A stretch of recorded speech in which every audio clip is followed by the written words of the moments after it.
Anti-Oedipus, Silvestre.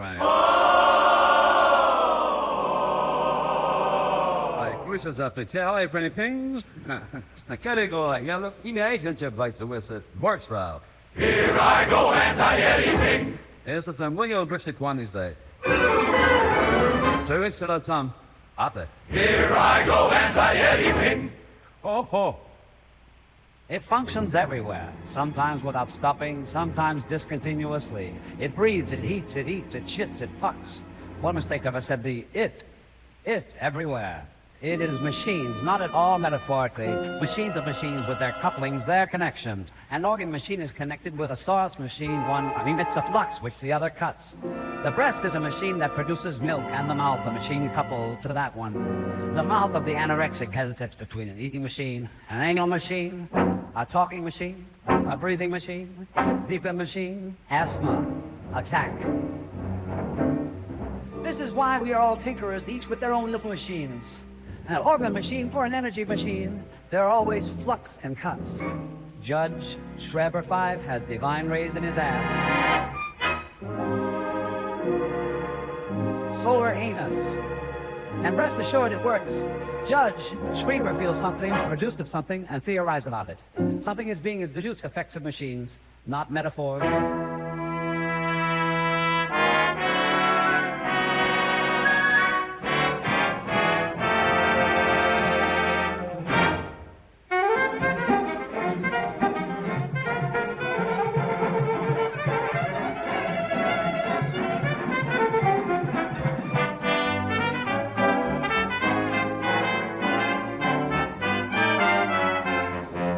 Of the schizophrenic. It's a better model than the neurotic lying on the couch. A bit of fresh air, a relationship with the outside. Take the stroll of Lenz into the outdoors. It is different from moments when Lenz finds himself with his good pastor, who forces him to situate himself socially in relation to God, in relation to Father, in relation to Mother.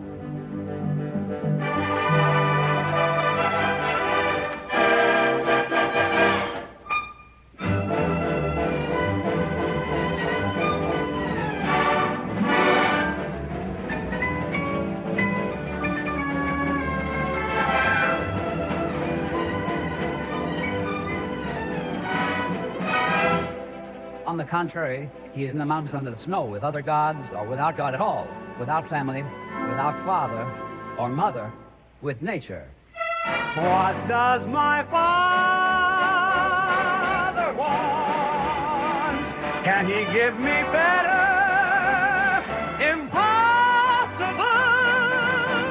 Leave me alone. Everything is a machine.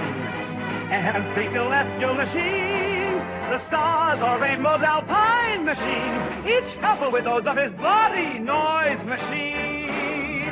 Uninterrupted, idle instrumental.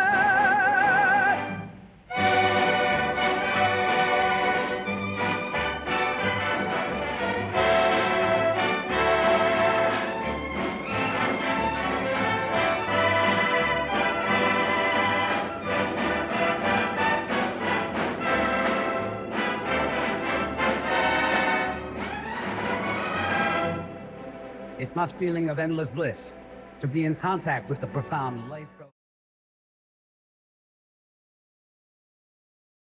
I am muted myself. Whatever. Hello, everyone. How are you doing? I hope well. Welcome to the Deleuze Guattari Quarantine Collective's ongoing reading of Anti-Oedipus. Today, we are still in the final section of the book. Still page 150, 151.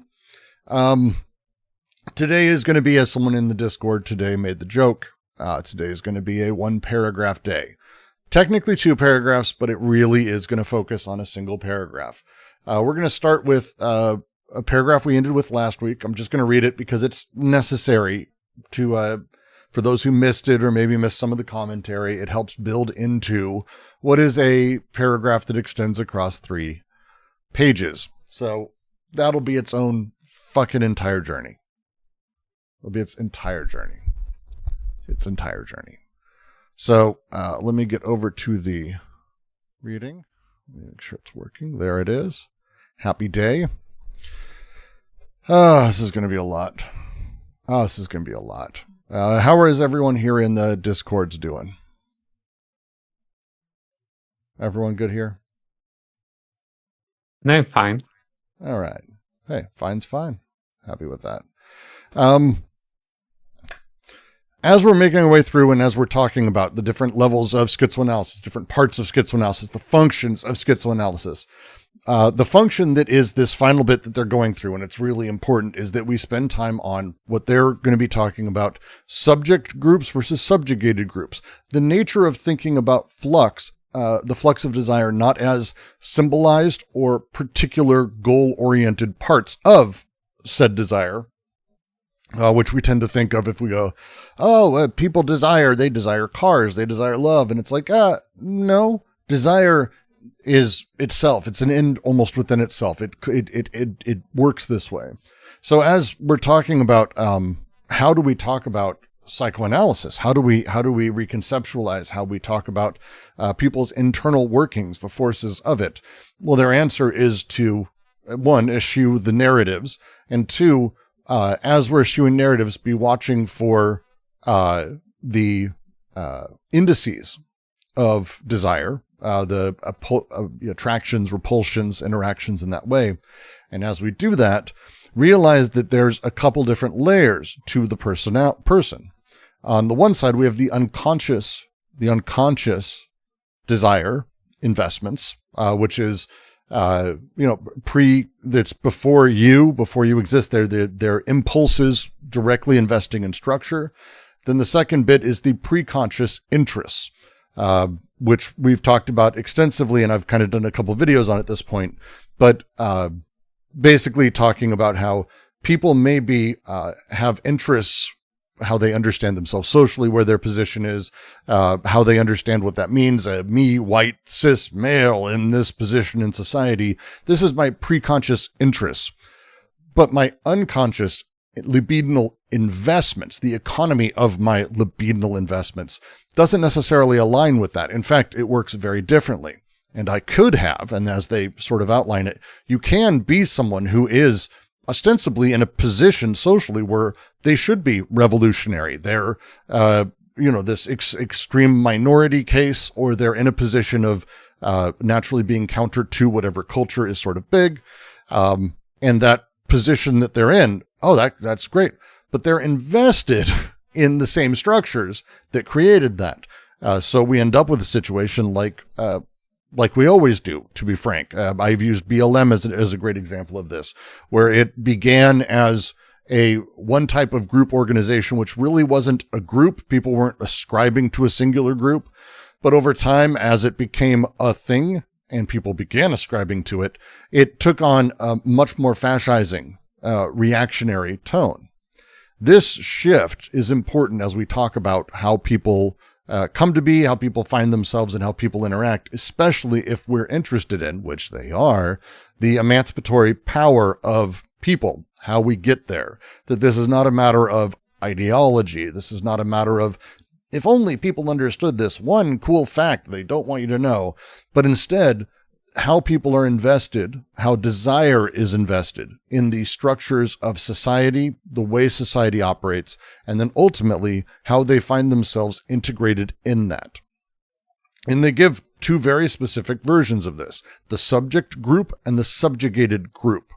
The subject group is kind of where you find yourself very often, at least in my experience.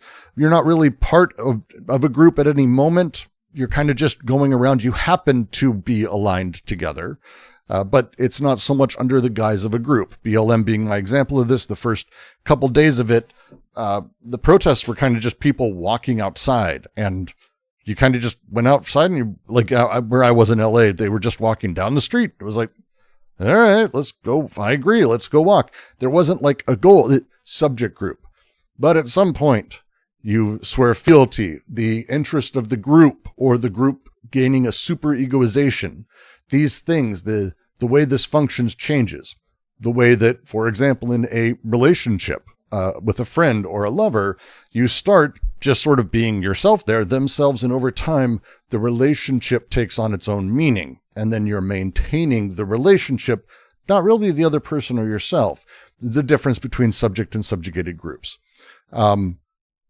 Because of this, and they go deeply into Lawrence, because it's really important here to talk about how sexuality plays into this, because with Freud, and they kind of end this in the previous paragraph, the way that sexual repression operates because of this is able to survive all of these things, all of these nightmares, all of this stupid bullshit, because as it goes, as it sort of operates, as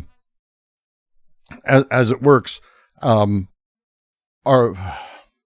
social systems that we have been focused on building us towards ourselves, towards these symbolic things, towards symbolic Oedipal constraints within parental or within paternal or maternal sort of setups. And so because of this, there is actually a self-censorship built into this as well. They're getting into Nietzsche, Freud, and a whole bunch of other stuff as well, which is pretty great, to be frank. So that's my upfront ramble. Generally, is everyone kind of on that page before we move forward to that?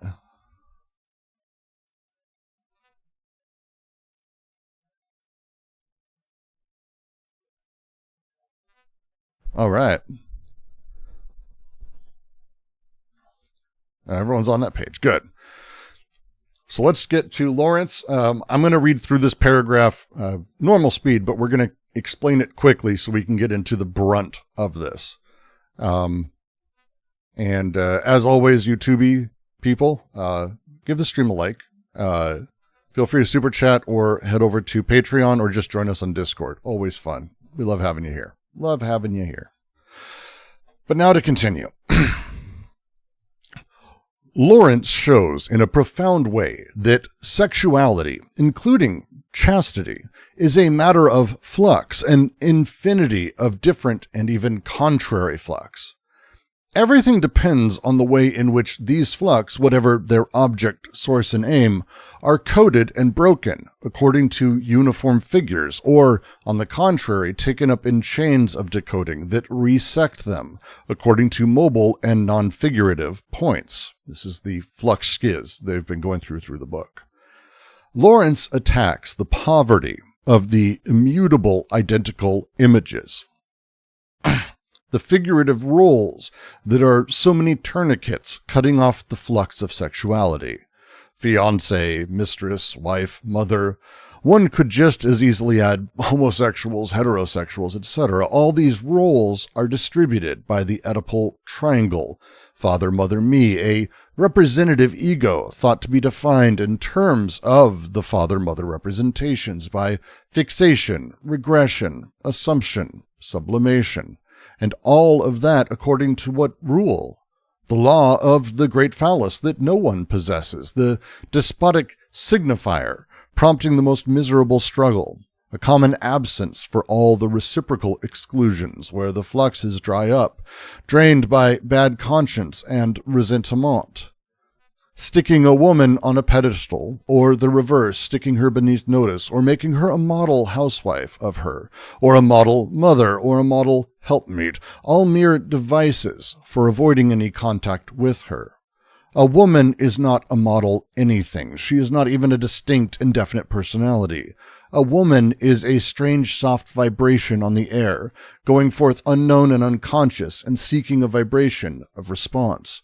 Or else, she is a discordant, jarring, painful vibration, going forth and hurting everyone within range. And a man, the same. Let's not be too quick to make light of the pantheism of fluxes present in such texts as this. It is not easy to de-Oedipalize even nature, even landscapes, to the extent that Lawrence could. The fundamental difference between psychoanalysis and schizoanalysis is the following. Schizoanalysis attains a non-figurative and non-symbolic unconscious, a pure abstract figural dimension, abstract in the sense of abstract painting. Flux schiz, or real desire, apprehended below the minimum conditions of identity. When people talk about their unconscious, when we talk about especially psychoanalytically, the thrust is to go, oh, well, here's a handful of archetypes that this is what this relationship is. And with that relationship, it's how you understand it is based on all the other relationships similar to it. You are, by having a mistress or treating your wife in a certain way, you're relating to them the way that your father related to your mother, or that your father related to his mistress, or that your mother related to your father, whatever it may be. That you are repeating that same symbol again. It's the same thing. We just need to understand the consistency between them. And that ultimately will allow us to understand what's really wrong. And they want to break away from this drastically. And that's what this paragraph's about. There is no such thing as a model anything, a symbol anything. These are elements of ways we talk about stuff, but this isn't really how people exist. When you have a wife, that's a person. And what's a person? Well, it's not even a person. She isn't any of these things. When we take the Matt Walsh question, what is a woman? The answer is, as he says, it is not anything. It's the vibration on the breeze. It's this edge of a thing that a person's being in that moment that we're calling it contingently, but that's not the person. The reason we do these models, and it's what I love about Lawrence's line here. We use these things as devices to avoid contact, to avoid real connection, to avoid desire connecting. Is Brooks talking into a tin can? Am I talking into a tin can? How's the audio coming through? It seems fine on my side, but all right. Then it's your problem, Ben. Sorry, Ben. Good. I'm glad it's you. I'm glad it's you. So that's the setup we're going into. This is going to be a long paragraph. Long paragraph. And there's kind of no way around it. Before we go forward, is everything I said generally you got it? Generally pretty good. Now would be the time to sort of have the conversation, by the way.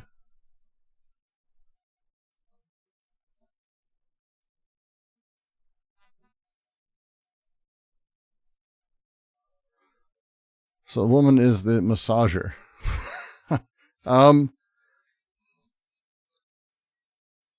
No.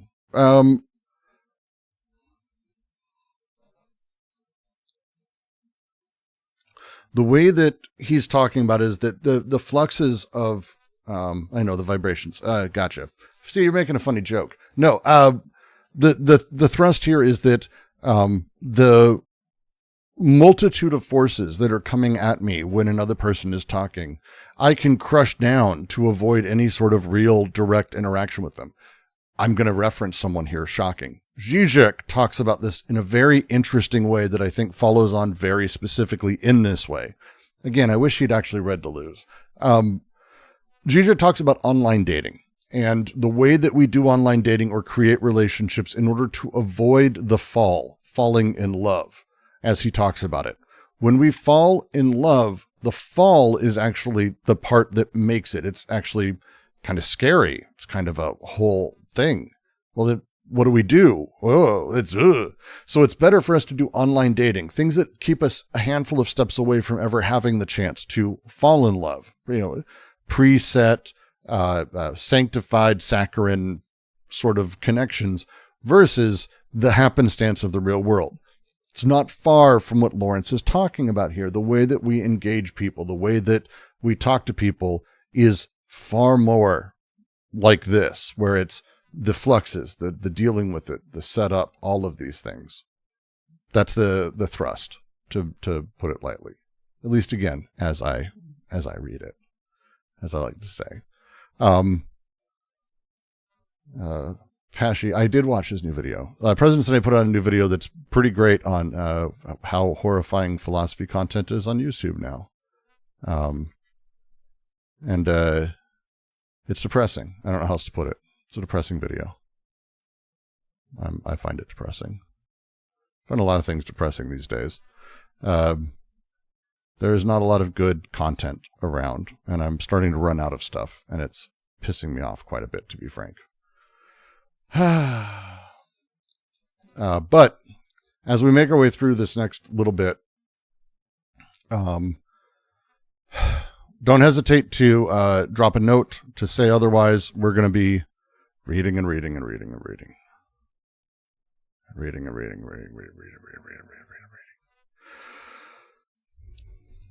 So, last thing before I jump in. Sorry, it's a long paragraph, and I did a bit of pre-reading, and there's so many things to go over. I want to try to at least capture a little bit. Psychoanalysis, they've been critiquing through the entire book. If by the end of this you are not understanding one of the references to psychoanalysis or one of the critiques of it or one of the things they're saying does not make sense, don't hesitate to say, I am probably not going to answer it fully. I'm probably going to say, here's the part you need to go reread, or here's kind of what they're saying. I'm going to try to simplify. This is a gigantic damning critique we're about to go through. So it's worth taking an extra few minutes to do that as we go. So just keep checking in with yourself. Let me know. We'll make our way. What does psychoanalysis do? And first of all, what does Freud do, if not maintain sexuality under the morbid yoke of the little secret, while finding medical means for rendering it public to make it into an open secret, the analytic Oedipus?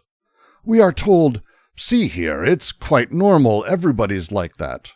But one continues to embrace the same humiliating and degrading conception of sexuality, the same figurative conception as the censors. It is certain that psychoanalysis has not made its pictorial revolution. There is a hypothesis dear to Freud. The libido does not invest the social field as such, except on condition that it be desexualized and sublimated. If he holds so closely to this hypothesis, it is because he wants, above all, to keep sexuality in the limited framework of Narcissus and Oedipus, the ego and the family. Consequently, every sexual libidinal investment having a social dimension seems to him to testify to a pathogenic state, a fixation in narcissism, or a regression to Oedipus and to the pre-Oedipal stages, by means of which homosexuality will be explained as a reinforced drive, paranoia as a means of defense. We have seen, on the contrary, that what the libido invested through its loves and sexuality was the social field itself in its economic, political, historical, racial, and cultural determinations. In delirium, the libido is continually recreating history, continents, kingdoms, races, and cultures. Not that it is advisable to put historical representations in the place of the familial representations of the Freudian unconscious, or even the archetypes of a collective unconscious. It is merely a question of ascertaining that our choices in matters of love are at the crossroads of vibrations, which is to say that they express connections, disjunctions, and conjunctions of flux that cross through a society, entering and leaving it, linking it up with other societies, ancient or contemporary, remote or vanished, dead or yet to be born. Africa's and Orient's, always following the underground thread of the libido. Not geohistorical figures or statues, although our apprenticeship is more readily accomplished with these figures, with books, histories, reproductions, than with our mommy. But flux and codes of socias do not portray anything, that merely designate zones of libidinal intensity on the body without organs, and that are emitted, captured, intercepted by the being that we are then determined to love, like a point sign, a singular point in the entire network of the intensive body that responds to history that vibrates with it. Never was Freud more adventurous than in Gradiva. In short, our libidinal investments of the social field, reactionary or revolutionary, are so well hidden, so unconscious, so well masked by the preconscious investments, that they appear only in our sexual choices of lovers. A love is not reactionary or revolutionary, but it is the index of the reactionary or revolutionary character of the social investments of the libido. The desiring sexual relationships of man and woman, or of man and man, or woman and woman, are the index of social relationships between people. Love and sexuality are the exponents, indicators, this time unconscious, of the libidinal investments of the social field. Every loved or desired being serves as a collective agent of enunciation, and it is certainly not, as Freud believed, the libido that must be desexualized and sublimated in order to invest society in its flux. On the contrary, it is love, desire, and their flux that manifest the directly social character of the non-sublimated libido and its sexual investments. That's right. It's going to be one paragraph today. Line by line. Here we go. Where are you at? Ending. There we go.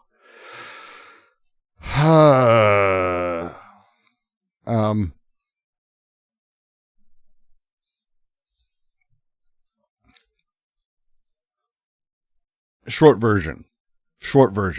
Thread to be keeping as we go through all of this. The sex you consider when you talk about sex, or when people talk about sex, fucking each other, or my lustful desire for another person, or feet, or a body part, or a fucking cartoon character, whatever it is. This is kind of at the end of the road, and it's also not really sex. It's not. It's talked about that way, but we're in a weird abstract place when I'm starting to say things like that. I'm certainly not fucking the screen right now. I'm not doing those things, even though I am connecting. It's not the same. Psychoanalysis has built this, where the way that sex sort of operates is under this yoke of, don't talk about it. There's all this stuff. There's all this like bubbling up sexuality. And then medical means for making it public. Oh yes, we must teach about the penis and vagina. We must speak of these words. We must the way that it's spoken of is talked about in this way.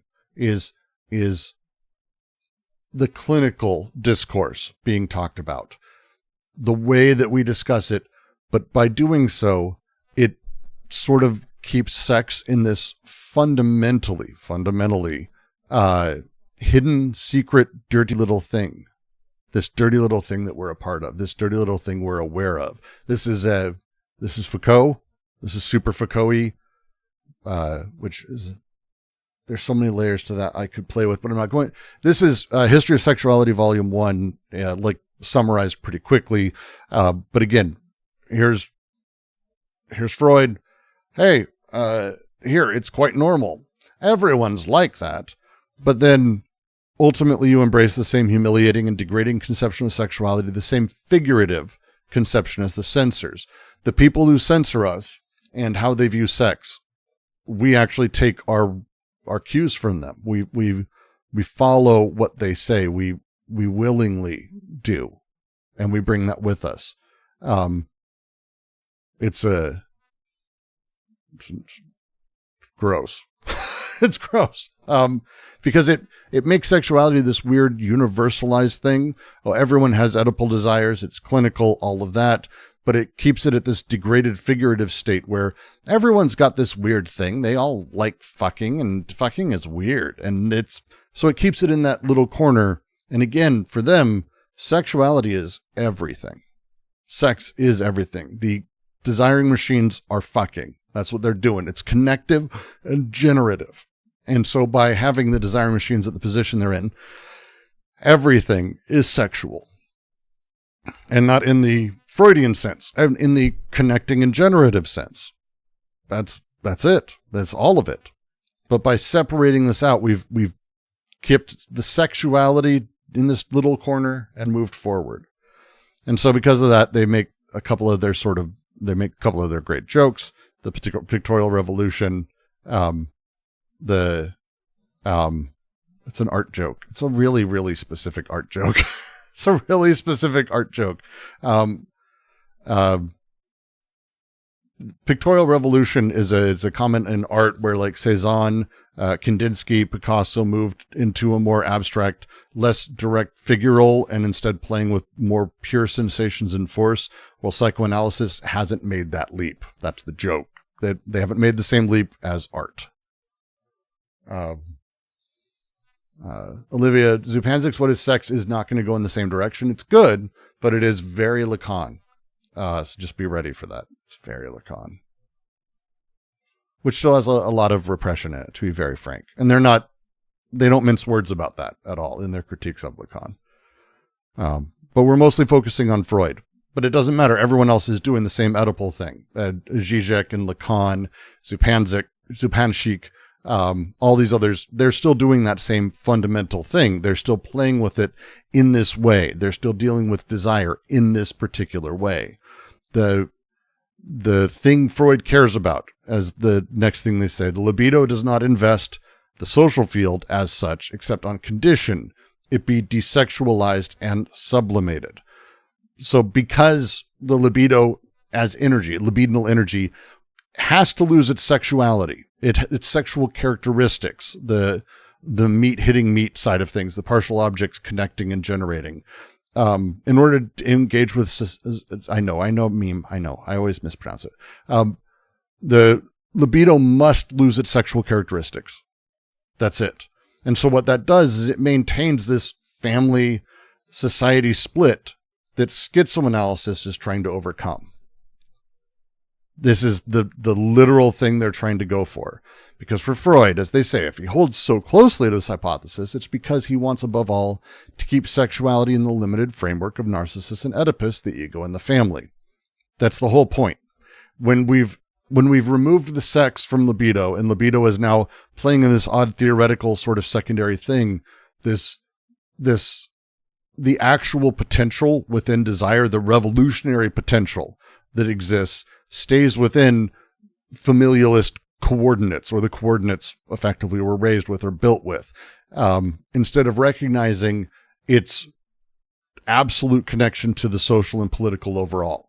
It gets into this tiny little place, into the home. See, for a desire that can be triangulated in relation to Lacan, also Freud, but this is a desire that can be triangulated against mommy, daddy, me. This is when desire desires, desire doesn't have goals. Desire is connecting, disconnecting, connecting, generating, building. And then there's all of these processes that are sort of building forces, that are reinforcing old forces, that are falling back on themselves all the time, that all of us are subject to and all of us are part of. But because Freud and how he talks about it and how we tend to talk about these things is we want to remove all of that complexity. And we just go, well, look, you're raised by your parents and you relate to your father. Your father teaches you how to relate to the world. Your mother teaches you how to relate to the world. And between them, all desire sort of ends up becoming what mommy, daddy, me, or the triangulation of those. That's the setup. And that's what Freud is aiming for. And so by doing so, by making it in this particularly abstract state, in the way that it's built, they say, consequently, every sexual libidinal investment having a social dimension seems to him to testify to a pathogenic state. Because, again, desire is everything. But the moment Freud sees that it has this connection to everything, he breaks it off, sets it up in very particular places. Oh, this is because it's pathogenic. This is a fixation that he's got, or it's a regression to his Oedipal position or pre-Oedipal stages. And again, homosexuality being explained as a reinforced drive, which is Freud. Paranoia, a means of defense against it. We triangulate and put ourselves in these very particular boxes because it works for Freud's system, which again, we were raised with, becomes kind of a self-fulfilling little vicious circle, you might say. Our Vicious Circle reading is on Thursday. It's hard for me to get it out of my brain. It's been a good reading already. But that setup is kind of the point for them. It's the point. They say, we've seen on the contrary that what the libido invested through its loves and sexuality was the social field itself. I'll read the rest in a second, but this is what the libido invests in is direct. Desire finds its place in the space that you're in, the environment you're in, the world you're in, how it's understood, all of it. Desire directly invests in all of it. And it continually is reinvesting and investing in all of it, disconnecting from all of it, moving through all of it, all this shit. This is what desire is doing. This is the setup. And so, because of that, where that social field is, it's doing it in the economic, the political, historical, racial, and cultural determinations. In delirium, the libido is continually recreating history, continents, kingdoms, races, and culture. I love this. The original French has delirium in there. It's kind of an important phrasing for this. In the way that we handle things socially, in delirium, the libido is continually recreating history, continents, kingdoms, races, and cultures. How we understand things, how we build things, how we talk about things. It's always recreating all of them. Desire's always doing this. This is immediate socio-political nature of desire. It's the core thesis of schizoanalysis. It is not first yours and then sublimated so we can talk about it and it can become something that is social. That's not the setup. The delirium, the way we understand social things, reveals this truth by showing unconscious investment in social historical formations. But we're always invested in, well, they're from the wrong side of the tracks. Oh, I like them because they're the opposite of my parents. Whatever these things may be, however it sits, we're always recreating all of these things, always, in how we talk and how we deal with these things. If we go back, I'm going to just mention Schreber again. I did a very long video on Schreber, but I think it's always worth mentioning because when Schreber is talking about the German peoples or his Jewish stomach or whatever it may be, lots of different shit, he had literal delusions about how these things work, but they're delusions in the same sense that if we were to go, anything about a race is effectively a delusion at this point. Right? What's sad is that delirier is a verb in French, but there's no verb for delirium in English. Deliriumizing. English is fucking weird. But that's the idea, is that they are, and actually it's an important point. They are doing delirium. Delirium is the action. Delirier, it's the action that's being done here. Delirium isn't a noun in that sense. Divagate doesn't work for a few reasons, Estelle. It's actually, that goes back to like a long time ago on the server. That's a long time ago discussion. We even had a little space called the divagations area. It's a long story. Frustrating, but long. But that's the idea. So when they say, and they're talking about this, the whole point is that we can start to see the actual functioning of these things because the unconscious investment is directly in these historical, social, political formations. And they warn immediately, no, not that it is advisable to put historical representations in the place of familial. Kind of like, don't overcorrect here. Not that it is advisable to put historical representations in the place of familiar representations, the Freudian unconscious, or even the archetypes of collective unconscious. That's a very specific mention of a red book you may have heard about, because it's not, they're like, that's not the point either.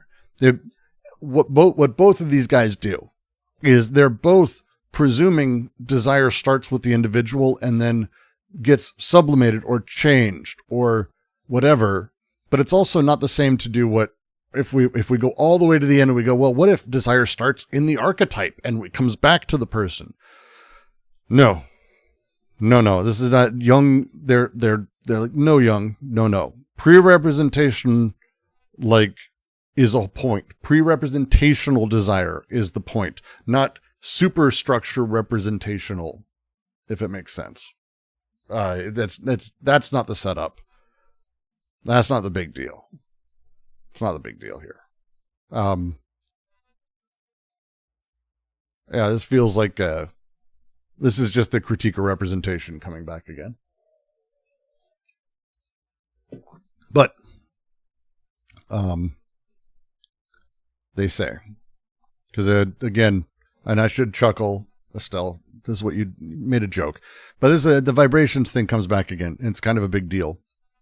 Because the point is, it's merely a question of ascertaining that our choices in matters of love are at a crossroads of vibrations, which is to say that they express connections, disjunctions, and conjunctions of flux that cross through a society, entering and leaving it, linking it up with other societies, ancient or contemporary, remote or vanished, dead or yet to be born. Love as a thing. And then, again, we're not being terribly specific here. Just love as a thing is at these odd moments where there are connections, disjunctions, inclusive or exclusive, it doesn't matter. Like these things are expressions of that, and the conjunction of flux that cross through a society, entering and leaving it, linking it up. The whole point is that there's this crazy arrangement of shit that the society is. All of it. Like it's everything that it has ever touched into or dealt with, that all of it is. Just think of this massive fucking thing of all these like interconnecting wires, disconnecting, all this shit. And it's everything. And then out of that, all of these like broken bits, inclusive disjunctions, which allow multiple connections, or conjunct, where all of these things, ultimately come together into sort of a glorious, miraculous secondary thing. That all of these things, the whole point is that across all of the arrangement of space-time, this is where the crossroads that give us love comes from. It's not familial romance. They use the example from Lawrence of the we break them down. There's a mistress, a girlfriend, a wife, a fiance. All of these are literally categorizations built out of the familial relationship. That's building off that and having that as a negative start that says, oh, it's not that, so it's related to that. Here's how it's related to that. And it's building up and sort of in that direction. But that's not the point. This is completely different. Love choices ultimately function as this crossroads of all of these things. And as they continue to say, the underground thread of the libido in the next sentence, this is the otherness of all of those things. It's not just the things we're aware of or the stuff that we know we're a part of. It's none of that.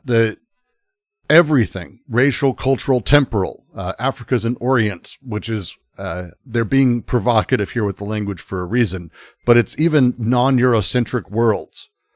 These get access through libidinal investment, even if we don't spend time talking about them or considering them or thinking about them as though it's our position. It doesn't matter. It doesn't matter. That shit's still around. It's part of it. Now, how it's connecting, whole different beast, but it is part of it. These things everything's part of it. Everything is part of it. And they say that never was Freud more adventurous than in Gradiva. We did a little bit of a reading of Gradiva last time through the book. I'm really hesitant to do that again because it's actually really, really, really fucking boring. It's really boring. But, the thrust of it overall, once you get through it, you can talk about it. Jensen's, this guy wrote Gradiva. Freud does this analysis of it, and it's a social historical understanding and reading. Flatly. It's not the very normal Freud who's kind of pulling out symbols. It's kind of wild because for his reading, the archaeological past of things literally erupts into the present through desire. You can see in that book and that reading, and it's not necessarily good on its own. So again, I don't recommend necessarily reading it. If you want to double check my work, that's fine. That's fine. But it's not, you're not going to get a lot from it. But it does show like, damn, Freud, oh, you fucking on your way. You were on your way. You were on your way because he was talking about like the dreams and the delusions and dreams is the title of it. Delusions and Dreams of Gradiva. And he talks about Pompeii in it specifically. It's like there's not a lot I remember, sorry. But Pompeii as being this explosive unconscious, which is kind of cool. It's kind of cool. But again, it's playing off that thing. And as we're doing that, we can see what he could have done. God, it could have been so much better. That's the short version. It could have been better. But they continue. In short, our libidinal investments of the social field, reactionary or revolutionary, are so well hidden, so unconscious, so well masked by the preconscious investments that they appear only in our sexual choices of lovers. I mean, that's a fairly crisp sentence. Though, how to put it? I mean, I feel like, am I wrong that that's just a really well-written sentence and kind of gets it across?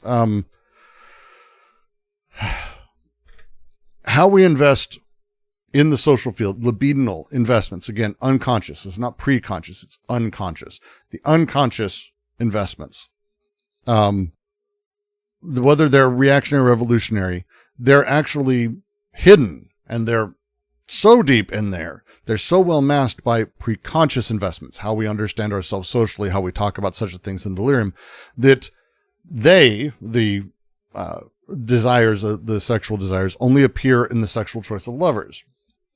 The thing is, though, a love is not reactionary or revolutionary, but it is the index of the reactionary or revolutionary character of the social investments of the libido. When we talk about indices or the index, when we're talking about these things, think of indicators. That's it. Like measurements like temperature or direction or wind velocity or humidity. These are indices. They are not, you love a woman your parents would not approve of. You naturally have a revolutionary capability. Yes. Oh God, you're doing it. No. The love is not reactionary or revolutionary. That's stupid. Instead, it's an index, an indice of the reactionary or revolutionary character of the social investments of the libido. It's indicative. It's an indicator.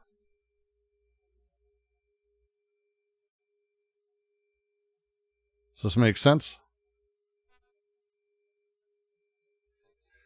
Just got notes from a few people. A few more friends just lost a bunch of jobs. There's games industry is falling apart. God damn it. Sorry. Pardon me. Go ahead. Someone wanted to talk.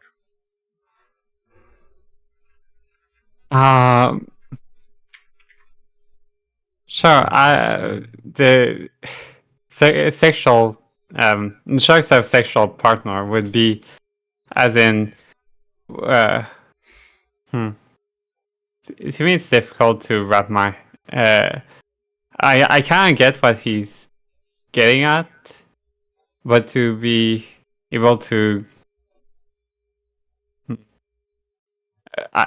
like being gay, loving men as a man, or loving women as a woman, that's not necessarily revolutionary. I guess that's how. But it is the index of the reactionary revolutionary character of the social investments of the libido. This is, again, indices. And again, it's not about loving a man or a woman to them.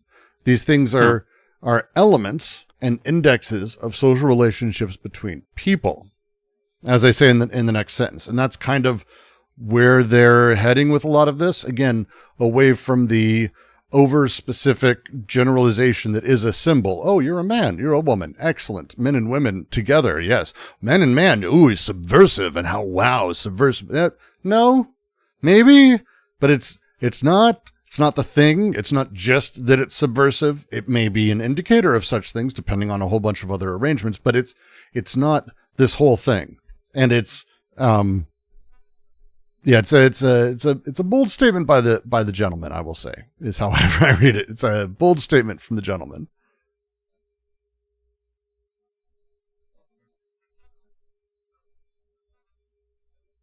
That, as I read it, at least.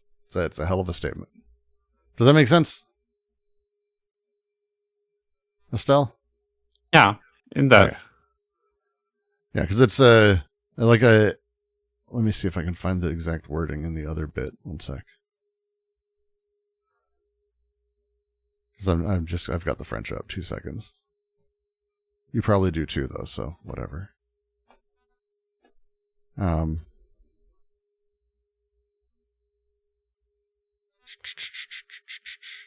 Sorry, 2 seconds. I'm just going to fill dead air with my rambling as I make my way to the next little bit here. I just want to make sure I get the wording right.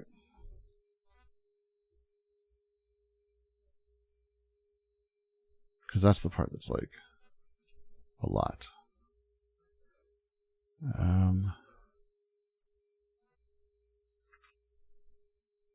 Okay, so yeah, it's not wildly different. Good, fair enough.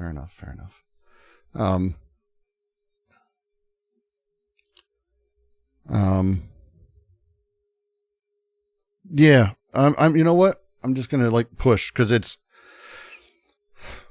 the desiring sexual relationships of man and woman, or man and man, or woman and woman, are the index of social relationships between people. Love and sexuality are the, and we're just gonna move to the next page because it's just pain in the ass for me. Are the indicators, this time unconscious, of the libidinal investments of the social field. I did an OCR in this PDF, it's fine. Also, the fucking real one doesn't exactly have great text anyway. Every loved or desired being serves as a collective agent of enunciation. The phrasing here is really, really important. The collective assemblage speaks the social flux rather than their own personal psychology. Romantic love is not interpersonal. It is social, political as such. From the jump. Your beloved is not an object. You don't love an object. No one does. What you love is a collective arrangement of things, which is complicated. But this is one of Guattari's sort of core things. 3 Ecologies goes through this, the idea of collective enunciation and how it operates. But this is the idea of social discourse coming through this as well. There's a bunch. But this is what they're really sort of playing through.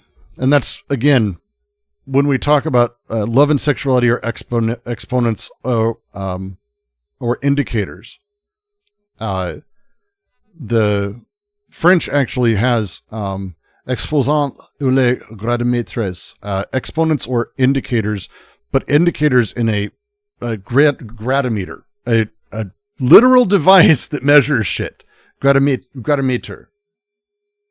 I'm not pronouncing it correctly, Estelle. I know. Gradometer. Am I close enough? Gradimetris? Gradometer. What a silly language. Well, it's the R's. But the phrasing here though is the phrasing in the French as I read it, and Estelle, tell me if I'm wrong here, because it's a slightly different setup. The libidinal investments of the social field indicators, less so. I would almost say that what they're saying here, in the French especially, is that sexuality is a diagnostic instrument for measuring social libidinal intensities. It's much more focused on the use of sexuality here for that. Love and sexuality are the exponents or the tool to measure. Gradamite, goddamn stupid fucking language. This time unconscious of the libidinal investments of the social field. It's much more saying that it's an instrument. It's an indicator, not in the way that, it's an indicator. It's how am I trying to phrase it? It's a tool explicitly for this, that these affective sides, the sexuality, sex, things like that, are actually pushing towards that. Every love or desired being serves as a collective agent of enunciation because of that. And it is certainly not, as Freud believed, the libido that must be desexualized and sublimated in order to invest society and its flux. On the contrary, it is love, desire, and their flux that manifest the directly social character of the non-sublimated libido and its sexual investments. So this, as a whole, basically is turning psychoanalysis upside down. Sexuality isn't something that becomes social through desexualization. Sex is social. Like it's always already there. It's already dealing with all of the social things. It's immediately social political. Sex is immediately social political, and again, an indicator of other elements, not a sexualized object or an object itself.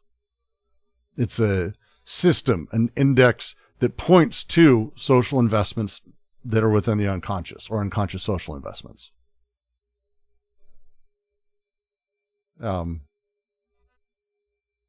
Who you love says volumes about not personal values, which is how people tend to talk about it. That would not be the phrasing I would use. Who you love is in itself the fact that you love choices themselves are the collective agent of enunciation. They are social arrangements of desiring production that are setting you alight. That's the deal. That's the deal. Yeah, that's how I'd phrase that. So, because of that, it's with Freud, when we talk about politics, and with a lot of people who are stuck in the space of representation with Freud, we talk about politics. Oh, people just aren't woken up. People just don't understand. There's a lot of focus on the last 50 years of there's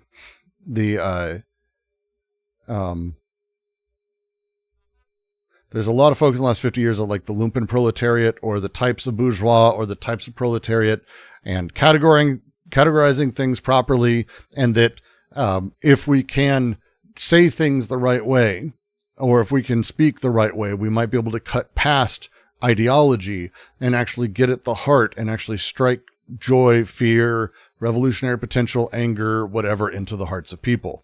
Very, very long-term thing that a lot of people have claimed from a lot of different parts of all of this. Instead, none of that is the case. Everything that is political and social is libidin. It is it. What you are doing, you are invested in, you are there, you're set up. That the real and the social and the political is all the sexuality, it is all the energy, it is all those things.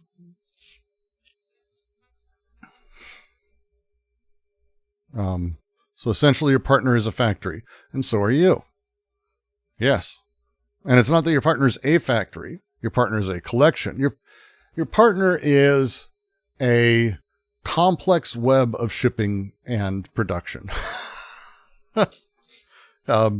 And yeah, I mean, it's where this starts applying and where it can be talked about is, again, the way that they're dealing with Freud by taking him through Marx and then bringing it back, because the nature of production and the way that things interact, the way that these things come together, the way that they set each other alight or produce more effectively, all of this is the sexualization of things, and it is directly invested. And that's, again, the big deal. Love, desire, and their flux manifest directly social characters of the non-sublimated libido and its sexual investments. Straight up. I should do content on the definitions of love. Love is a fascinating one. I would end up just basically reading D.H. Lawrence for fucking 2 hours, and no one would want to watch that.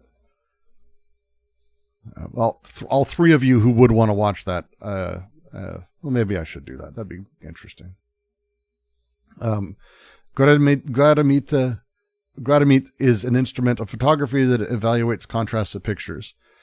Yeah, I again, they're being very specific that sexuality or sex or love, that's what it is. It's indicators. They're not. It's not. Oh, your love is the relationship you have with your mother. Love is like the relationship you have with your father. None of that shit. None of that shit. That's not the point. Instead, it's an indicator. It's a way for us to evaluate and have the rest of the discussion, to be able to understand more about not just ourselves, but each other and the world at large, and why we do what we do. We got through that paragraph far faster than we should have, which is means I'm probably not doing my job. There's no way I should have been able to get it through it that quickly. OnlyFans for Brooks reading D.H. Lawrence. There we go. I'll do a D.H. Lawrence OnlyFans. That would be great. Just the nude old grade gentleman from. Sorry. No one wants that.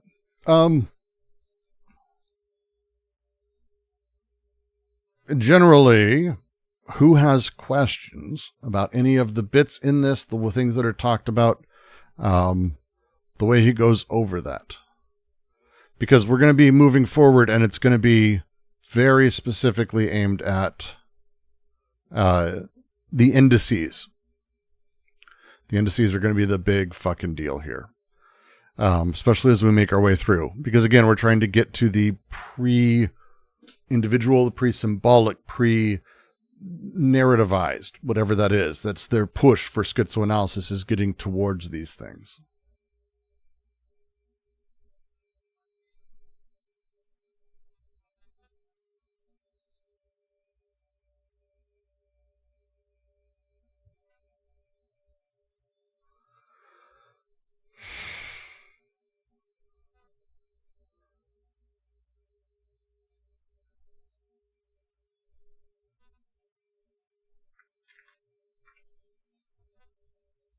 I'm just going to let it sit and be awkward if no one's got anything, I'm fine.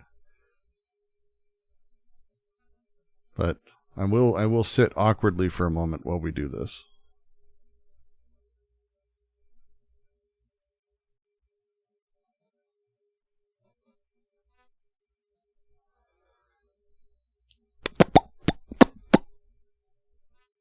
All right. We can always get to the next bit. I'm fine with that. Fair enough. All right. Well, if all of you are up for it, and we're going to keep going. We'll make our way to the next paragraph. Yeah, a video on love could be very interesting. Because their take on it is very much D.H. Lawrence's take. Is anhedonia an indicator of a broken desiring machine? Desiring machines work when they break. So broken desire machine is going to be tough. Also, anything at that level is going to be not just sort of one or two. as a thing. But how to put it? Desire machines are going to be happily connecting unless they have understood that they shouldn't or can't, or that other things are better, or that they should be aiming for more of the same. So a child, for example, who goes to reach for a hot pan, and the mother slaps his hand away and says, "Don't touch that, never touch that." If that happens 2 or 3 times, which it does with kids, they associate, they build up, and again, it represses because it builds a resistance or a repulsion towards things, again, indices. And as we do, and as the child doesn't want to touch the pan, even when eventually they might want it, or however they feel repulsion, or they feel dissatisfaction, or they feel uncertainty, discomfort, whatever it is, these things over time become incredibly complicated, and we tend to associate them as like a single thing. But it's really not. It's a multitude of these things that are basically building us a very, very specific sort of thing. I did a video on the ethics of Peacemaker, which actually is specifically about maternalism and paternalism and the dangers of them and how they end up training people to be like that. And anhedonia is I don't want to oversimplify by saying it's that same kind of disconnection, but it is complicated, and it deals with the structure of things much more. So, just mentioning. Worth watching. All right. For those looking for a thesis topic on schizoanalysis, one should not suggest vast considerations on analytic epistemology, but modest and rigorous topics, such as the theory of maids or domestic service in Freud's thought.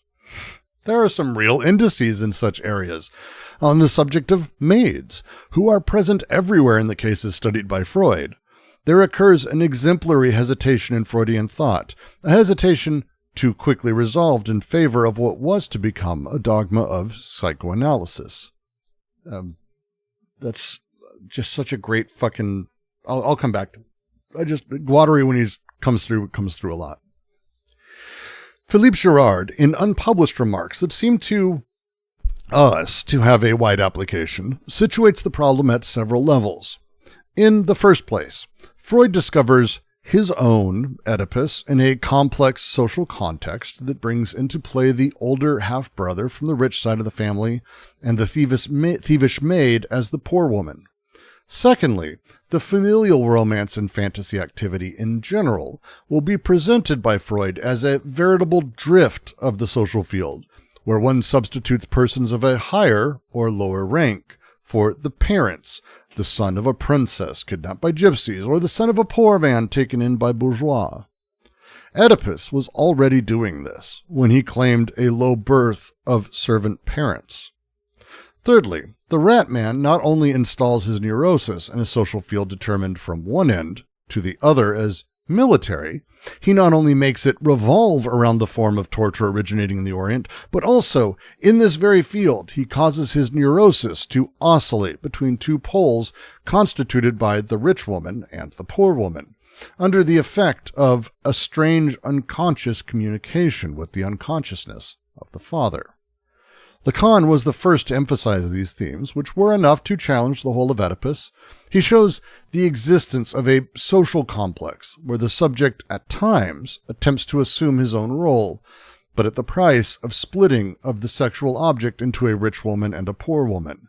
At other times ensures the unity of the object, but this time at the price of splitting of his own social function, at the other extremity of the chain. Fourthly, the wolfman demonstrates a marked taste for the poor woman, the peasant girl on all fours washing some clothes, or the servant scrubbing the floor. Ready for some psychoanalysis, everyone? The maid, the rat man, the wolf man. Oh, there's a lot here. There's a lot here. The opening line, though, is it's Deleuze too. Don't get me wrong, but this is Guattari coming through very clean. There's a lot of gigantic treatises on all these psychoanalytic thinkers where they just begin chasing these large, giant ideas and stuff. And it's like, no, you don't do that. That's not really a good way to understand or see how these things function. Better way. Find these tight little sections where he's talking about very particular stuff and trying to explain it. For example, on the subject of maids, who are present everywhere in the cases studied by Freud. That's weird, right? Like it's kind of shitting. They're shitting on Freud. They're shitting on Freud here, making a joke, basically. It's deal with Freud's concrete sort of material. Don't deal with the abstract theorizing. It becomes its own sort of weird sophistry game. But with Freud, maids, they're symptomal. There's a social unconscious that's built in, as we just talked about. Remember, sexual desire is indicative. It's a machine it's an indicator machine. It's a meter of sorts that lets us see these things. So let's do that. Grab Freud. Oh boy, maids. Freud really had a thing for maids, because he fucking really, really fucking had a thing for maids. If you didn't know, super fucking clear. And they say, there are some indices, which I like, because it's true. I mean, Freud just always does this, and he always plays with this. And maids who are everywhere, there is an exemplary hesitation in Freudian thought, a hesitation too quickly resolved in favor of what was to become a dogma of psychoanalysis. Their retreat to familial reduction. There is class dynamics that Freud deals with all the time, and he's acutely aware of. He's super aware of as a thing. He had read Marx for sure. Like, he was aware of these other thinkers. He was aware of class. He's not completely fucked up. But instead of seeing it that way, instead of understanding the way that sexual desire is indicative of how desire is interplaying with things, he sublimates it. He shifts it to this familial reduction. And the point here is that Freud does this once, but he kind of keeps doing it. It becomes this sort of self-imposed, what Freud would say, ideological limit, but it's an obstacle inside of all of this. And the cases that he's going to bring up here is Ratman, Wolfman, Little Hans, and Dora. We're going to kind of we're not going to talk about all of these, but we're going to get there. We're going to get there. But it's a lot. It's a lot. These cases are going to be a lot. Yeah. Dora, Ratman, Wolfman, and Little Hans walk into a bar. So let's go with the first one. So Philippe Girard, who's kind of fantastic, sort of anti-psychiatry, complex. He's a complex guy. But he very much did a lot of work that I think has been published actually since then. They say unpublished remarks, but we were able to find them. But it definitely, within the world of psychoanalysis, they really weren't allowed. I don't want to say allowed, but there's a reason he didn't come out strong with them, or that they weren't published at large. And it's because ultimately he was able to dissect Freud on all of this. So on the one, Freud discovers his own Oedipus in a complex social context that brings into play older half-brother from the rich side of the family and the thievish maid of the poor woman. So this is Freud. In the interpretation of dreams, where Freud went through all of his own sort of stuff and how he sort of existed, he built himself and existed inside of class relations. Like, that's the point they're making, but it's the point Girard makes, that Freud actually structured his self-analysis by class relation. He had his rich half-brother and he had the poor maid. He recognized this as familial drama, though, that it was the drama within his family, not social classes or the way that society's organized or larger things. He saw it as, it's just family. It's just family. Don't worry about it. Let alone how Austria was sort of built. And as a note, Austria produced a handful of people from this time that would go on to do some pretty big things. So it's worth noting all of those those elements and how important class was and how divided these classes were.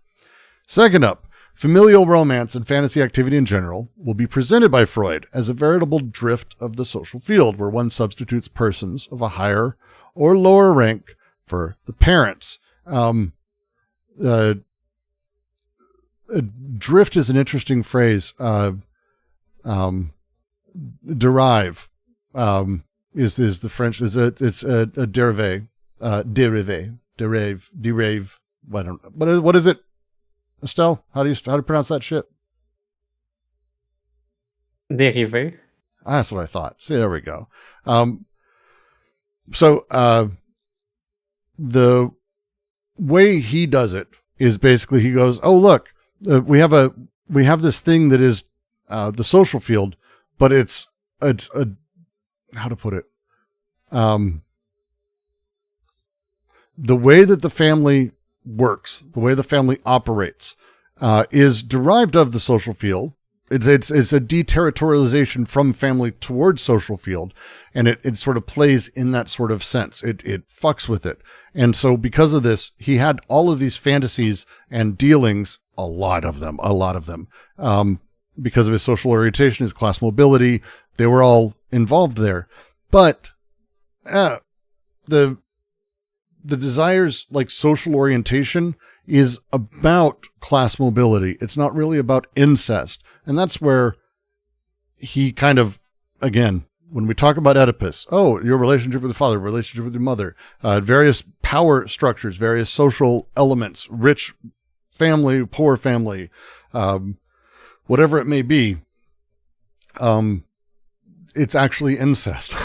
Because it's like, no, stop. The fantasies consistently involve class mobility. It's about, hey, I want to become more like my brother. I want to deal with, or I find myself attracted to the poor maid or the poor girl who's working.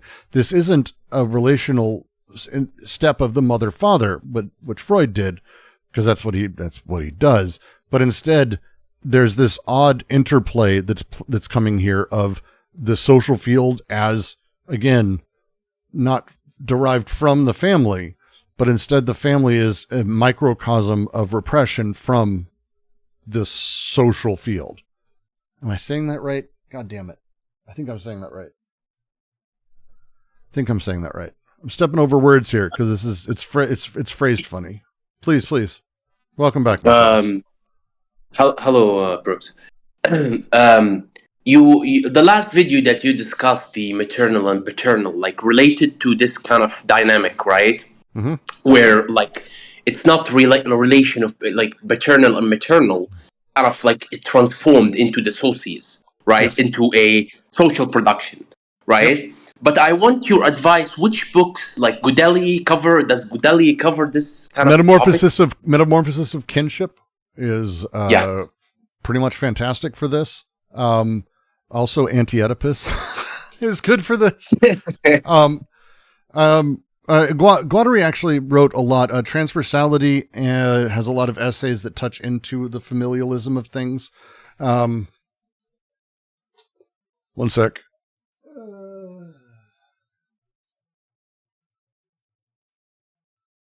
Soft Subversions also has a few really good essays on this as well. That go into this. But this, again, is playing with the way that Oedipus becomes a way of sort of class-crossing narrative generation. Right? Right. And so we start building this, and it's the line they use, Oedipus was already doing this when he claimed a low birth of servant parents. This is built into the myth of Oedipus is all of this shit. Like, this is kind of their point as they continually talk about it. Like, built into these things, even the mythical Oedipus story itself involved class dynamics. He was royalty, and then he claimed birth parents who were poor.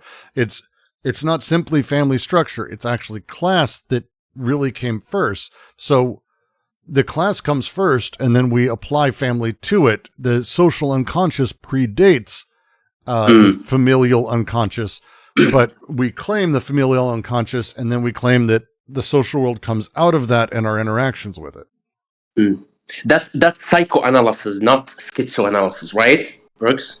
Psychoanalysis makes it familial. Schizoanalysis is about instead saying, hey, fuck all that, let's talk about indices. Which is better, which is good, right? It allows us us to deal with things more imminently and not get stuck within representation. And figures and mythical figures and yada yada, etc. Yeah. Yes. And that's the they have the phrase here that thirdly, and they start talking about all of these cases. The rat man not only installs his neurosis in a social field determined from one end to the other as military, he not only makes it revolve around a form of torture involved Chinese war, but also this is very field he causes his neurosis to oscillate between two poles constituted by the rich woman and poor woman under the effect of a strange unconscious communication with the unconscious of the father. So, the Ratman case, as they're saying it, is actually showing neurosis as social political. He's focused, and it's accurate for the Ratman case. I'm not going into the Ratman case. It would take forever. But the Ratman focused on the military. It focused on the Far East and where the torture would happen or how he'd deal with things. The neurosis is social political with a class-based object choice. That's what he did. His father's unconscious transmitted social investments, not simply an Oedipal prohibition, which is what would be seen by Freud, again, played with. And that's, again, Girard is kind of taking apart Freud piece by piece by saying, here's how he fucked these things up internally to himself. Because Ratman was an obsessional neurotic, extremely obsessional, super into military shit and all that stuff. Super into that. And weirdly, he was extremely Orientalist. That's why they use the term throughout this.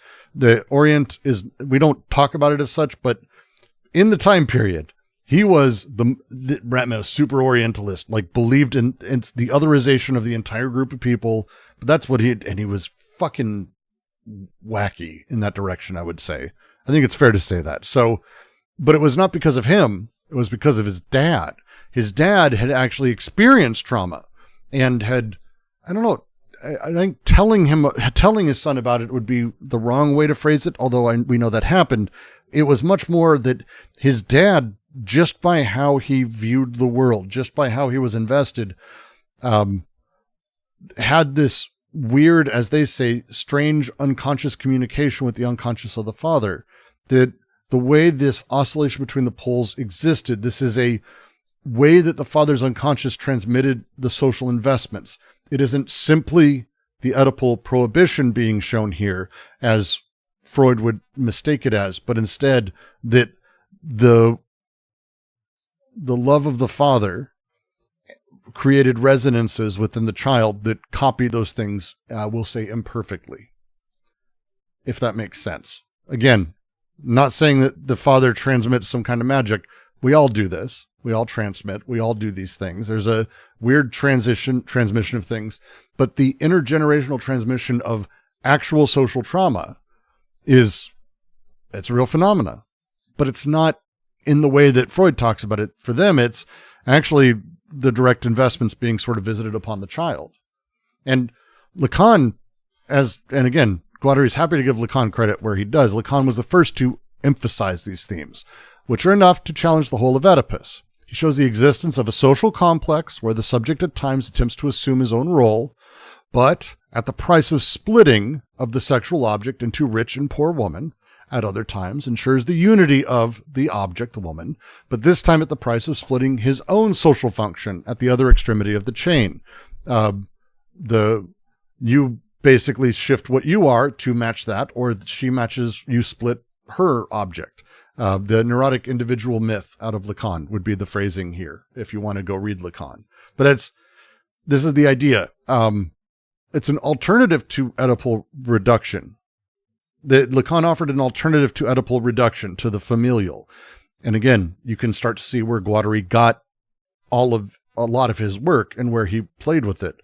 Because For Lacan, the subject would be torn between social position and the desired object.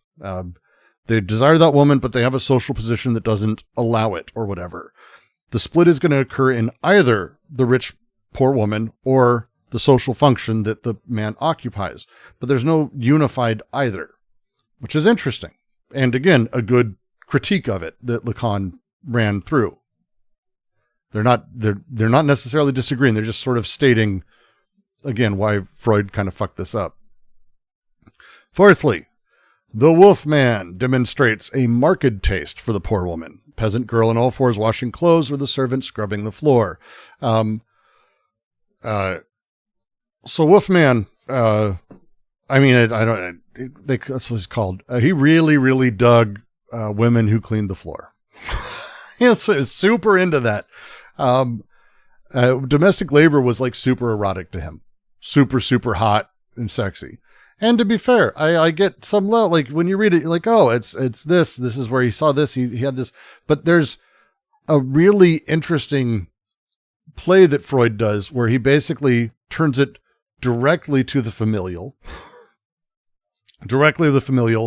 and the mother and all of this, instead of, well, actually there's an animalistic lower class nature to how he talks about everything and all these women, on all fours, for example.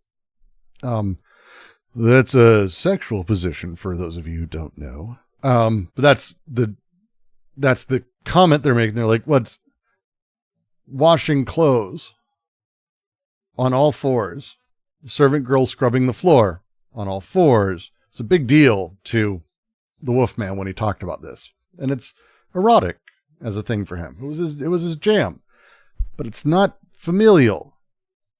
For Freud, it always was. It kept coming back to that. Boy, I wonder if it has to do with that thing we mentioned earlier. Freud discovers his own Oedipus in a complex social context and brings into play the older half-brother from the rich side and the thievish maid as the poor woman. His own in his own investments put the maid or the poor in relation with his brother and himself always. Freud created everything to fit his filiative understanding, right? So when he writes, infantile neurosis is this piece, by the way, if you want to read about Wolfman, history of an infantile neurosis. But this was like, Russian aristocrats. I think Wolfman was Russian, like really rich guy who had just hot maids cleaning on all fours and he couldn't get over like, and so it like on all fours, animalistic. It was this like, it was below him. It was beneath him. The class domination is implicit into all of it. And again, Freud, no, just couldn't quite do it. Couldn't quite bring it in. Cleaning ladies do often get sexually assaulted. Yes. Well, let's be fair. Ladies do. Cleaning ladies, I don't envy a lot of those positions, and a lot of labor. We have a, no fun. But again, how lewd, I know, but that's the point for them is the sexual desire that is within the Wolfman, the Rat Man, any of these fucking things, or within Freud even, are indices of investment in the social field. That's what sexual desire is. They're set in that way. It plays in that way. I thought this paragraph would take a lot longer. But I think we're just going to keep going because it's like, this is all going to be one big gigantic piece and it's like all one large point at once, which I'm a big fan of. Because this next is like the cap point. Yeah, you know what? I think we're going to keep going. That'll be good. Why was it called Rat Man? Where can I read about him? So let's see. Rat Man. One sec. I have my notes up here. Rat Man is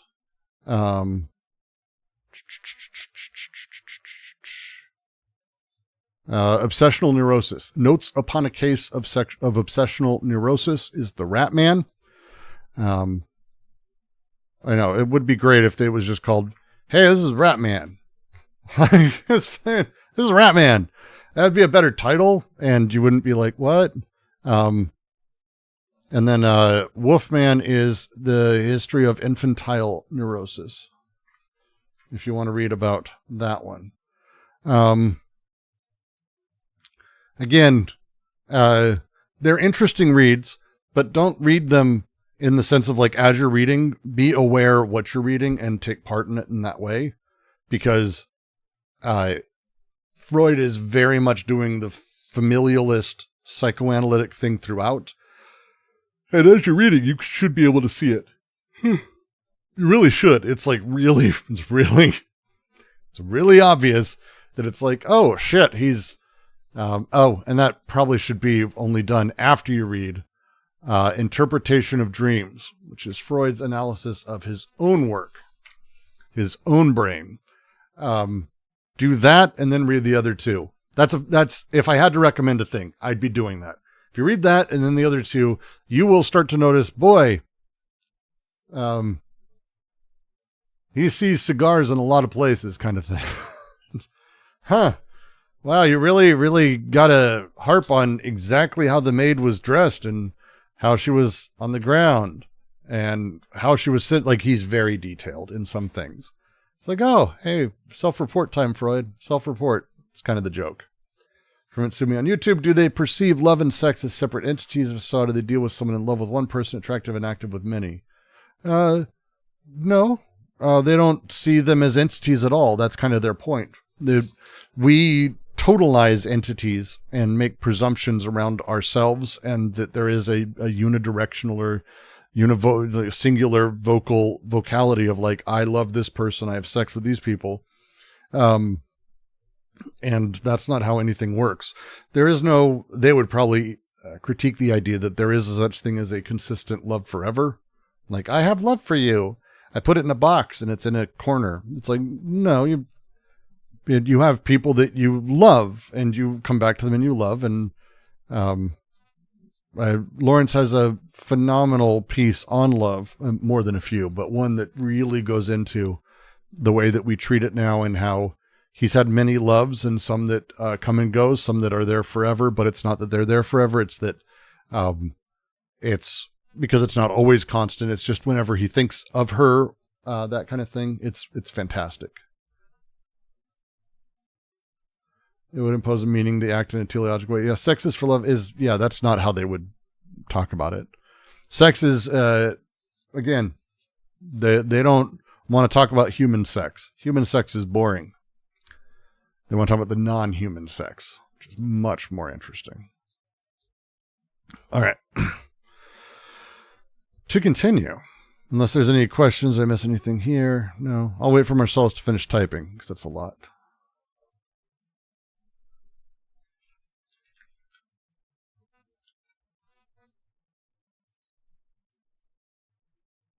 It's a lot. No, I want to say, like, the Wolfman case showed in the Freud paper on technique, right? Mm-hmm. In the first seminar. True. And you can find a story there. That's it. Yeah. Awesome. So to continue, we are going to be moving. Human sex is boring if you're not getting any. Human sex isn't interesting to them because everything is sex. The human sex is us just, finding that totality. But the way they describe love and sex is a universe or worlds meeting worlds and all the complexity thereof. And they go with the Proust description of the first kiss in Swan's Way, where as he's approaching her lips, the way that kiss functions as all of the sensory apparatuses are going off, from the smell to the touch or the sense of heat on a cheek to the way she explodes in flowers and he sees all of this. There's no sex in that. It's all sex. Would be probably the phrasing. But to continue, even talking and like eating form of I don't know. It's a form of kind of sex, I guess. Talking. Lacan kind of like have this analogy. I don't know, but well, it's Zizek has a decent version. Again, I wish he'd actually read Deleuze rather than just whatever the fuck that was. But he has that line where he says his perfect date is that his girlfriend will have her dildo, he'll have his pocket pussy, and that they'll put them together, put them in a corner somewhere, so that way they can be happy that the sex act is done, so they can go enjoy themselves together. And because the neurotic side of sex is very much felt, I think, by a lot of people, where it's like that thing happening. With that out of the way, we can actually go have sex. We can actually interact at an extraordinarily deep level now that that's out of the way. Long Sean Silver, what a time to join in. If that's the first thing you ever heard from me, it is actually fairly indicative of a lot of what we discuss here, but still, not normal. Shit. All right. Next paragraph. They're going to be moving off of this and moving to the critique of it rather than just taking someone else's critique and sort of living through it. I need some more fucking tea.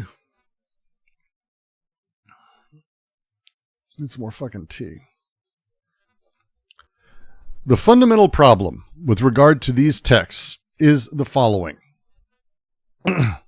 Must we see in all these sexual social investments of the libido and these object choices mere dependencies of a familial Oedipus?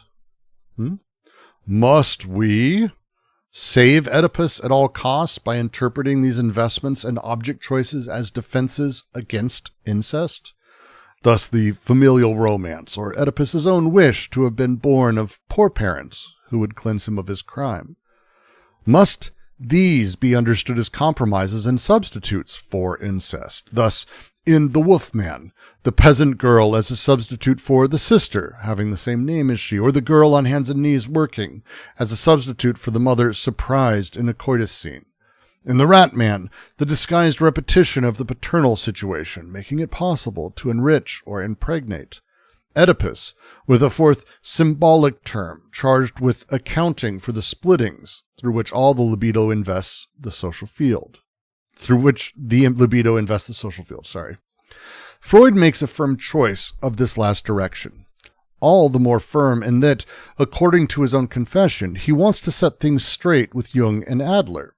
And after having ascertained in the Wolfman case the existence of an intention of debasing the woman as love object, he concludes that it is merely a matter of a rationalization, that the true underlying determination almost always leads us back to the sister, to the mommy, considered as the only purely erotic motives. Taking up the eternal refrain of Oedipus, the eternal lullaby, he writes, quote, "A child pays no regard to social distinctions, which have little meaning for it as yet, and it classes people of inferior rank with its parents, if they love it as the parents do." Yeah, it's basically a big self-report for Freud. It's a big self-report. We'll start with, I'm not going back to the other page, it's just a pain in the ass. But it's the first problem he's talking about. In all these sexual social investments, the libido, and the object choices, are they merely dependencies of a familial Oedipus? That's what we've kind of been going over in the last couple paragraphs. Are social phenomena themselves actually epiphenomena of family structure, or are they autonomous? By saying mere dependencies, which is what kind of a lot of people in psychoanalysis will talk about, by saying that, it sort of suggests that there is a hierarchy where the social follows familial, right? And that's, for Freud, very much does, that the social follows on from this. Again, the idea of psychoanalysis that is at the center of it is that you and I just can be absolutely well made by our parents, and that once we enter into the world, we are either malformed or properly formed by those parents, and that the society is made up of all of those people and all the effects of being mal or misformed or well-formed or whatever. That's the idea. And this is, I mean, the phrasing here is, for me, this is not just Deleuze and Guattari, this is what Marx's critique ultimately of idealism, that there is a reduction of the base and the superstructure happening in the same way. This is the central question to schizoanalysis. Are social phenomena epiphenomena of family structure, or are they autonomous? By saying mere dependencies of the familial, we're presuming the social follows the familial, that it is dependent on what is happening in the familial. So they say, must we save Oedipus at all cost by interpreting these investments and object choices as defenses against incest? The core of a lot of this, when we start talking about sort of, but fuck, this is today's world too. We live in a people having to deal with incest and the idea that if everyone just did whatever they wanted, then what? And there's a presumption that incest is something that always has to be worked against, that we naturally, because we just are psychotic little sexual fucks, we're always going to fuck whatever is closest. And if we can fuck whatever's closest, we won't fuck other people. We won't make society. We can't do this. If we look back through time, you'll notice primitive tribes, they didn't have incest and they were able to survive, and they did it through all these things and this prohibition against incest, blah, blah, blah, blah, blah. At the base of all these things, a defense against incest is really there. The suspicion of things is there. This defense mechanism as a thing is the theory that it's a defense mechanism is powerful as I read it. Must we save Oedipus at all costs by interpreting these investments and object choices in this way? Do we have to save Oedipus at all cost? Do we have to have a commitment to this singular end point?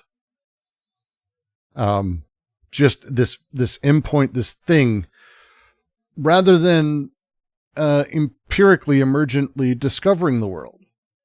Must we save Oedipus at all costs? Save the mechanism, the superego of things, that stuff. It's a big deal here. And that's what they're sort of pushing through. And again, incest is chapter 2, we go through it in depth. Chapter 3, we went through it in depth. But it's worth noting, there were no prohibitions against incest. We've kind of invented them. And by doing so, and the way we've seen the world, we've created for ourselves a fear and a worry that simply isn't there. It's kind of, telling of a lot of humanity, to be frank. But they continue to say, thus the familial romancer Oedipus's own wish to have been born of poor parents who would cleanse him of his crime. Again, the crime Oedipus would be committing in the myth is the killing of the queen because he's rich, blah, blah, powerful, all that. The class anxiety Oedipus has in there of wanting servant parents, of setting that up. If we reinterpret that and think of it instead as guilt management rather than social positioning, it starts to make more sense of how Freud's taking it. Guilt management, right? Cleansing him of his crime, having class mobility becomes moral purity. These odd things, right? This is the interplay. Must these be understood as compromises and substitutes for incest? And they go through the examples. Incest being the thing that we have to defend against and work against naturally. All these things can be seen in this way. The Wolfman, peasant girl, is substitute for the sister. He wanted his sister. They had the same name, obviously. But he also had walked in his mother being fucked doggy style. This is the thing. And so by on all fours, clearly he sexually just wanted his mother in that moment. And it's a transference. It's a setup where he's now placing that. He's substituting this for the mother surprised within coitus that he walked in on her. Huh? Really?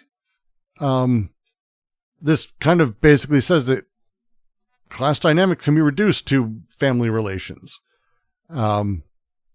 All of it. Hands and needs working or getting fucked by dad, the rich aristocrat. Yeah, they're the same thing. No. It presumes labor is sexual also, like labor as a sexual position, which is a thing aristocrats don't have, is labor, to put it nicely. So all of this we're seeing reduced to the same shit and thought about in the same way and fucked with in the same way. Constantly. The rat man, disguised repetition of paternal situation, making it possible to enrich or impregnate Oedipus with the fourth symbolic term, charged with accounting for the splitting which the libido invests in the social field. The phrasing here is, just continuing this, but now placing it back on the rat man. The enriching or impregnating is this expansion parasitically rather than actual development. There's a phrasing here that they're continually playing with, preserving Oedipal frameworks, while acknowledging social complexity with the fourth symbolic term. But still, by doing so, they're reducing, oh no, we can't cover this with everything. Let's invent a new thing to cover more. Here you go. And that continues to play. And then they say Freud makes a firm choice of this last direction, that this is what he's doing. He's going to be continuing to cover these things up. In that, according to his own confession, he wants to set things straight with Jung and Adler. And like this becomes him dealing with the institutional or competitive politics of things rather than any sort of empirical or emergent dealings with this shit. The polemic shaped theoretical development. This is a non-science interest, a non-emergent interest, a prefigured thing. And this is Adler's individual psychology, how social power drives function, Jung's symbols of transformation with the social unconscious.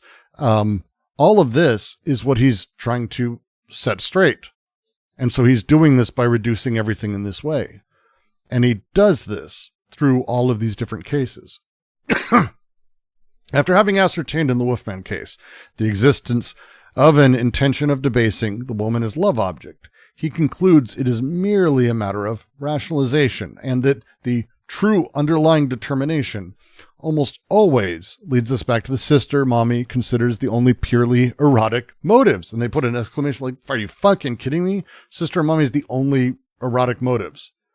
And this is, a class-based shit is rationalization, false consciousness, you could say. Rationalizing things explains away social evidence by calling it rationalization. And Freud does this all the time. Look, we're rationalizing these actual drives. You have an actual drive to fuck your sister. You're rationalizing it by saying that it has to do with class. So, good job, Freud. Like, it's incredibly inverted. If you start to conceptualize it, it's incredibly inverted. It's incredibly inverted.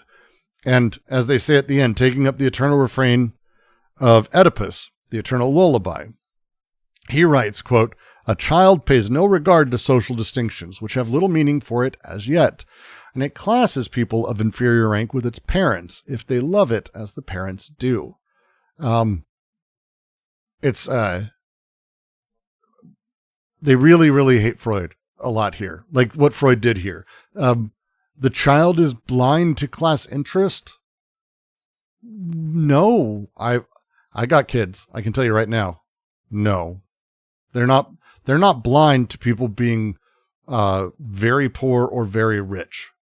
They're not blind to the way that people interact or the homeless man on the street. They're not blind to these things. Freud's right in the sense that they don't have a total meaning for it yet. But trust me, Freud wants to make that meaning very specific. But the idea that children are blind to this is flatly fucking absurd to me. It's absurd to me at a big level. And I think it's a fantastic way for them to sort of close it off, because that's, at this point, this is the thrust of all of it. This is the choice underneath psychoanalytic practice at a basic level. When you have real, clear evidence, which he does in a lot of these cases, if you want to go read Ratman, Wolfman, feel free. Freud's own work on his own dreams, I think does a very good job of the same exact shit. Freud is going to continually reduce these things to family relations. And when you have evidence of these things in sexuality, and he flips it by saying, oh, well, the class thing, you're just rationalizing your lust for your mom, which is crazy. And he's doing it because he has to give a reason. And he has to give a reason in particular ways to actually work against Jung and Adler, who both really focused on the power of the social space as a primary. Again, not a thing D and G are interested in. But with Freud pushing towards libido, he ended up coming back to it. And he rebuilds this sort of Oedipal framework in all of this. He explicitly acknowledges that class-based desire exists. He dismisses it and he moves on. And all of it is in service of this really odd play he's made. And that's the thrust that they're critiquing at a basic level. And the next paragraph.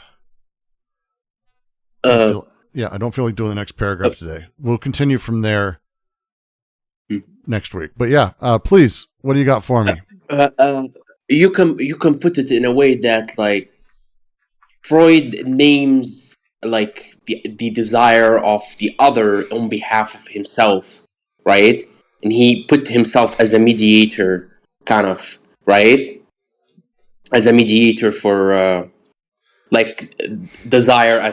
He named desire kind of on behalf of the child or on behalf of his patients, I guess. It's kind of a misrecognition, right? Misrecognition of the investment of desire, right? Mm-hmm. And he put it, and he made it like name desire on behalf of himself, like on behalf of himself, right? Rather than like in other way, like desire is in itself kind of like move and shift, right? Well, but he basically took libidinal desire, and again, like they say, his early works, you can see where he was going with it. The challenge became that what he ended up doing is he ended up basically recapitulating all of it inside of the triangulation of his own existence, and by defining it in these particular ways and working in these particular ways, he actually ended up doing a disservice in the opposite direction. Instead of being able to see that, hey, actually libido and the interactions of libidinal connections generates larger structures, and over time these things then interact, and desire then directly invests. He went, oh, cool, libido does things. Wait. Actually, I really like maids. I think they're hot. Like, it's like he just throws himself into the middle of it in like a really extraordinary way and builds around himself ultimately. Yeah, modeling his experience, right? Yes, the copy much. And the model. Yep. Yeah. And the model becomes the thing. And that's it. You'll notice the language in this. We went over at the beginning there, the model, but that's throughout all of this. And now they're repeating it again. We fall back to the false alternative. We fall back on the model. Freud wants this to be the case. He's pushing for this to be the case. He wants us to save Oedipus, the model. There is the model of the thing, the arrangement of the thing that we have ascribed singularity to and existence to, that he's wanting to spend time to sort of push back against. That's what they're trying to do, at least. How many pages does we have, Brooks? We have a good amount left. Oh my gosh. Yeah, it's this last section takes a very long time. And we got through 3 paragraphs today. I'm pretty happy with that. And as we go to this next little bit, there's going to be a few bigger ones, but the big push, we're 30 pages in the French, it's probably 40 pages in the English, but the whole point from here is they're recasting everything up against psychoanalysis and how it handles libido, and then against Lacanian psychoanalysis as well, so enjoy that section coming up. But as they're doing this and they're using these very similar to how Deleuze does in when he writes in What is Philosophy, he gives an example. But the example isn't meant to be read as an example, like itself. It's meant to be read as an example of the thing. And so as they're going through and doing this, they're giving a demonstration of how schizoanalysis ought be working. That's what all of today was, by the way, was an analysis of a schizoanalysis of psychoanalysis. That's what these 3 paragraphs were. Because it was going back through, noticing what you might call symptoms, the repeated things, and then noticing the indices and how they continually play in there and where their investments actually lie. We just did it. We did schizoanalysis today. That's what these paragraphs are. And we will be continuing to do that as we continue to go through more examples to make our way through it.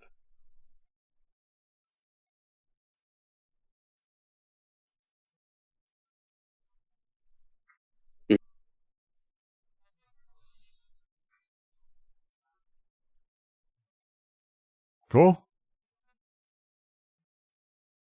Yeah, cool. Like, we have to have a weapon, something that help us kind of like, go forward. Schizoanalysis is kind of the weapon, I guess. That material weapon. And again, it's not destructive.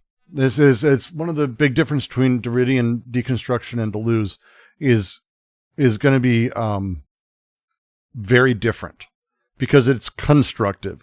You'll notice they're not simply like breaking it down into a million little pieces. Instead, actually, they're finding a way, as I read it at least, to come out the other side with a very interesting cohesion between all of it that isn't stuck within representation.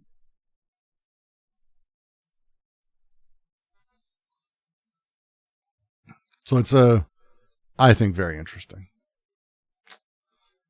And that's my jam. And with that, one sec, Jordan says on YouTube, just a random thought. I'm sometimes doubtful unnecessary incest to the analysis, but considering all cells on Earth descend from a single cell, that would imply a lot of incest. The implication, not to steal directly from It's Always Sunny, is kind of the whole point of incest. The idea that we want to fuck or that we have sexual desire, and there are people immediately in our family who we could just do that with. But if we did that, what would you do? Like, it would just be like a family orgy and then no one would go do things. It feels like because so much is done to impress the potential partners of our future or to go try to have sex with people, that like our society is built on the idea of not incest. And if you look back, this kind of stems out of a couple of very specific things. First, kings really, really dig the incest because they can do anything, and they did do anything. Incest works differently for them, though. Very differently, because what family means when you're a king, what alliances mean when you're a king is a very different beast. But even before them, you have people like Strauss or others, social anthropologists, who look back and go, well, look, all of these tribes, look, they did not commit incest, and you can actually see it in their matrilineal and patrilineal lines and where marriages happen and how they happened. Now, did they have a prohibition against incest? That's generally thought to be the case, that these tribes it's a big no-no and you'd be thrown out or whatever. But Deleuze and Guattari's argument follows Godelier's and Griol's argument, who were social anthropologists, that it's not that there was a prohibition, it's that there was such an absolute attraction or thrust or push towards fucking other people because of the necessity of it, that there was no incest. So actually, incest isn't determinant. It's not like the primacy. In fact, there is, in these tribes and the way they existed, an absolute need towards other people. And as such, there's this kind of negative space where incest didn't happen. But when we look back, we see that it's not happening. And since we don't have a social cohesion in the same way, we don't have a social field that operates in the same way, we presume that it, like us, operated under rules, and that we have the no on that, despite it being maybe the most popular form of porn currently in the world, which is its own interesting, fascinating thing.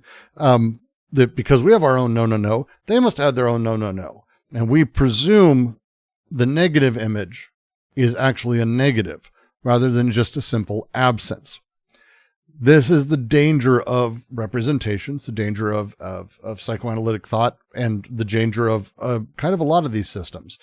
And so the reason incest is throughout the entirety of the work, this is kind of that underlying question. If we didn't have rules as a society, what would you do all day? And there's lots of sci-fi, lots of jokes, but if you just pick a thing where people end up just piles of people having sex, that's all they care about. They're happy to do that, I guess. No big deal. They're just going to be doing that all day. And it's like that presumption is, is that a thing? Is that a thing we really are going to do? It's a lot of assuming and a lot of presuming around what any of these things actually are or how they operate. And that's the thrust underneath them is, hey, how these things actually work is it's a positive force forward, not a negation. We aren't born out of negative. We aren't born out of not something, identity, which is only determined by not being something. We're actually born of difference and the consistency found within difference that we assign over time based on how time works. So it's more complicated, but it's actually a really great way to sort of rethink why we do what we do and how through Nietzsche, Bergson, Klosowski, Spinoza, and a whole bunch of other great thinkers. And with that, I'm going to say it has been wonderful. I love all of you. It's always nice to have you around. Please join us Thursdays for our Klosowski reading. Also, one of our many, many other readings here in the QC, which you can join anytime you want. Anytime, discord.gg/DGQC. We got a bunch of places for people to discuss things. It's always a fantastic time. And if you like what I do, if you like supporting this and you actually have the ability to support it, don't hesitate to go, hey, Brooks, I'd love to give some money to your Patreon. Maybe a couple extra bucks, which would be very, very nice. It would be nice.